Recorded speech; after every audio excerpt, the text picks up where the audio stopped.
My name is Jessica Fraley, and I haven't seen my 9-year-old boy in almost 4 years. I decided to share this chapter, which is chapter 2 of my story, in my vehicle. Bear with me, I have my dog who wants to be in my lap, so I might have some distractions. So this chapter is called Love, Marriage, and Strangulation. This was, me and David have been dating for about 2 years when we set a date for our wedding. And being that we were pretty broke, we were kind of mostly on my income. He was trying the boiler making thing for a while. Granted, you know, he was still heavy into drugs because he had just lost custody of his kids. He was dealing with his ex-wife who was very controlling, which is understandable. At that time, I didn't really understand why she was so controlling. Now I do. She had good reason. But anyways, so he had some odd jobs as a Boilermaker, and here I am being stuck in Klamath Falls trying to plan a wedding while my man is out doing meth and being a dick. And it was horrible to go through. My second wedding, you know, when you have your second wedding, you don't have a lot of respect. So I didn't really have a lot of family support. They also didn't support me because they knew that David was pretty abusive. They saw his behavior at New Year's, which was New Year's Eve, which was previously mentioned. He just very kind of out of control. And like I said, I had enough light inside of me and enough light inside my life that I could see past that. And also, when you love somebody, you don't see their darkness at all. You only see what the world has done to them, right?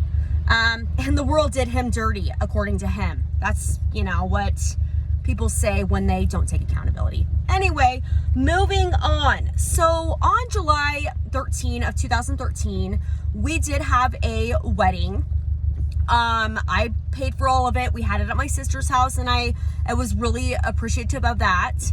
And for some reason, that day, the man who officiated our wedding, he did not sign the papers.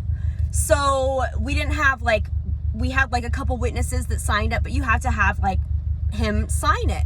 So on July 21st of 2013, me and David, we go to Aftershock and we're having a couple beers, right? We're waiting for this guy because he's supposed to meet us at 7. Well, he never shows up. And we're like, you know, we're just going to go to Black Dogs. We're going to have a couple more beers. Well, I got pretty annihilated. So did he.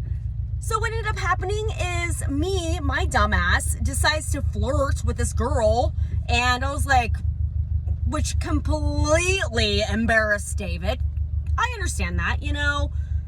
He said that everyone was looking at him. He was super embarrassed. Well, I kind of blacked out during this time. You know, we pay, we get in the car, we go get gas at the Pilot. You know, I live out in Chiloquin. So all of a sudden, David switches like that. And I don't know who the F this guy is in my car. He's driving, right? He shouldn't be driving. Is his eyes, which he liked to joke around about it and called it black eyes. You know, real funny.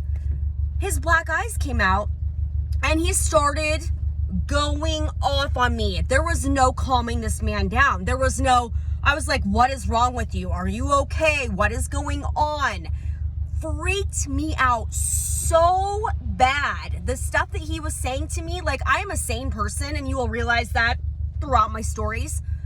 I couldn't handle it. So, you know, being the dummy that I am, I was like, you know what? I do not want to be around you. We're on Highway 97 headed to Chiloquin. I'm going to jump out of this car because you're scaring the crap out of me. So I keep opening the door and he starts smacking the crap out of me. All I remember is seeing stars, right? So all of a sudden he pulls over really quick. We're over by Modoc Point Road, which there is kind of a turn off and you go up on the mountain, right? Well, I open the door and I take off running because I'm like, who is this man? Who is this guy that I just married a week ago who is absolutely dark, absolutely evil. I could sense the evil. And I take up off the mountain. Just take off. I don't care. Cougars, whatever. I don't care. I would rather be eaten by a cougar than deal with this, right? So I'm like crawling through this barbed wire fence, and he grabs me and yanks me through it. So I get these barbed wire scratches all over my body, my face, everything. And he just yanks me through it, right? He gets me back in the car, and I'm like, and he's still dark, still black eyes, no calming down, right? I keep trying to open the door, and I keep opening it and opening it. And then finally he takes his arm, he puts it around my neck as I'm next to him where, you know, Mavis is at, and he freaking strangles me to where I lose consciousness, right? And I'm just out. And we're driving along. He's driving just super intoxicated with his black eyes. And all of a sudden, I get like a screeching stop. I'm just like, "Aah!" And he missed a telephone pole by this much because he slammed on the brakes. Boo-hoo, big baby. So I wake up, you know, we're almost home. We get home. My son, Clayton, at the time was 15. He was in his room gaming because that's what they do. And I had no idea what my face looked like. I had no idea that, you know, I had bruises and cuts and, you know, my nose was bleeding. No idea. I go in there and talk to him. My son starts crying, and David, of course, with his black eyes, is trying to talk to him, which is stupid. My son should have never saw that, and I really regret that in my life. But I go in the bathroom and I lock the door, right? I'm sitting on the toilet. I'm like, geez, what a crazy night, right? All of a sudden, David kicks the door open, and I stand up trying to, you know, I'm still a little messed up. I'm like trying to button up my pants. He pulls his head back and headbutts me right. And what happened to me is he headbutts me so hard that I launch into the bathtub and my back hits it, and I almost get knocked out.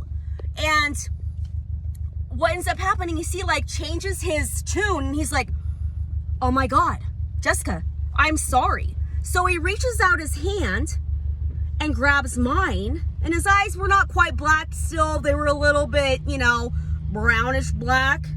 And I was like, you know, it's okay. That's all right. I forgive you. You know, it's okay. So, you know, we started talking a little bit. Everything was kind of coming to. And for some reason, David's in the other room, and I hear a knock on the door, right? So I'm still, you know, go to the door, and there's a police officer with my purse. So one thing I will tell you about people that are abused is we always stand up for the one we love. Always. We always stand by them because we have light in us, and we will always stand by our man. Never told anyone that I was going through abuse. Did not even want to do that because I loved him. I loved him like crazy. So anyways, this cop shows up, and he's like, oh my God, I found your purse on Highway 97, and like, what happened to your face? So he's like, come here, you know. Okay, so if this guy never found my purse, I would have never called the cops. I'm not a narc, right? That's why it's so hard for me to tell my story, is because I do not want that on me or on anyone else. But I'm telling my story because of my child.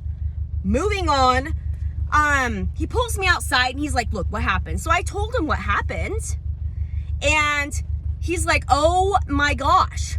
So he kind of goes back in the house. Well, David's eyes were so black, scared the crap out of this cop, right? So he pulls out his taser. He's like, look, dude, you need to calm down and get back. He had to call backup to come and detain David. So I was like, okay, all right, David got arrested. This is kind of lame. Then the next day, empty house, the man that I love, that, you know, when men are abusive, they slowly start to isolate you from your friends and family. Don't really realize that until you're separated from them, and you're like, holy cow. The man that I love is gone. He's in jail. And here I am, you know, what am I going to do? Nobody would give me answers. Nobody told me that there was a restraining order, that state put on him against me. Like, absolutely crazy, right? And he finally gets out of jail. He gets, he's in jail for the weekend. And I go and, we're not supposed to see each other, but we saw each other anyway. I mean, most people do, right? Because they don't give a shit. It's a piece of paper that the state controls you on. So I go to his family's house, and David is there. I don't know, umpteenth time of him with his manipulation of women. His mom and his sister looked at me, even though I had bruises and cuts and everything all over me, looked at me like I provoked it. And eventually, I believed it myself.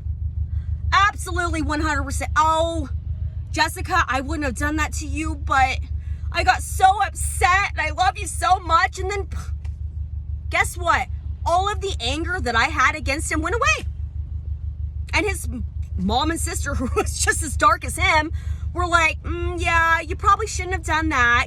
Like, hello? But I was stupid, and I love the man.